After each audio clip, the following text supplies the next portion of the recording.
These are the hazy headlights on my Toyota Prius V, and you can see there's a surface crustiness there to it. So I'm going to need to grind it down to make it clear again. And to do that, I'm going to use this kit, the Mother's NuLens kit, which comes with various sanding discs and then a final polishing spongy thing that you sponge it off with. So basically you get your polishing wax, and then you get 1500, 800, and 3000 grit sanding pads that you can put on this drill attachment that goes onto your drill.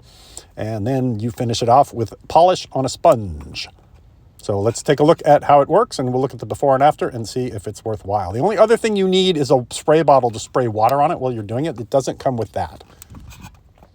And unfortunately, I did not have a spray bottle, so I'm just got a bucket of water, and I'm just throwing water on it with my hand throughout the process to keep it wet.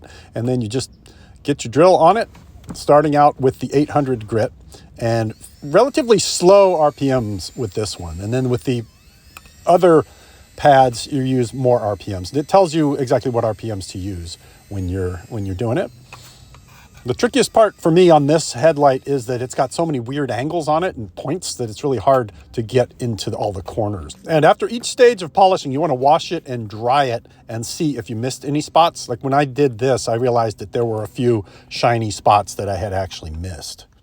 So I went over it again with the 800 grit and finished those off.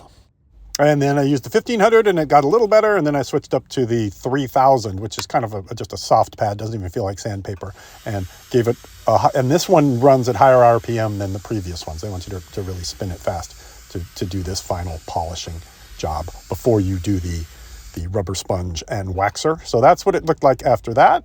A lot less hazy than it did after the 800 grit.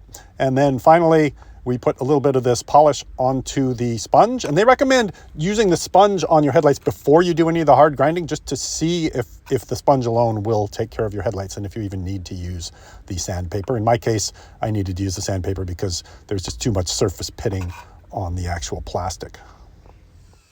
And the sponge runs at high RPM, and you just want to polish and polish and polish until you see clean, shiny headlights like a brand new car.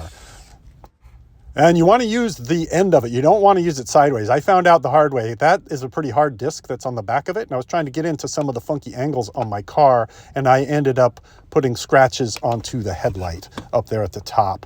So definitely keep it flat. Also, definitely do put masking tape around your headlights when you do this as well, so you don't mangle the paint by accident, because it can get away from you when you're polishing the sanding discs and the polisher. And then here is the final product. This one came out perfect. And if we want to go back and look at the before picture of my left headlight here, you can see just how hazy that was before we got into it. And then this is the final result. It's still a little yellow, and I had trouble getting into those funky angles, but overall I can see the road now, and it's definitely a success. Definitely way better than the like rub it on, rub it off stuff. The sandpaper really does a job on it.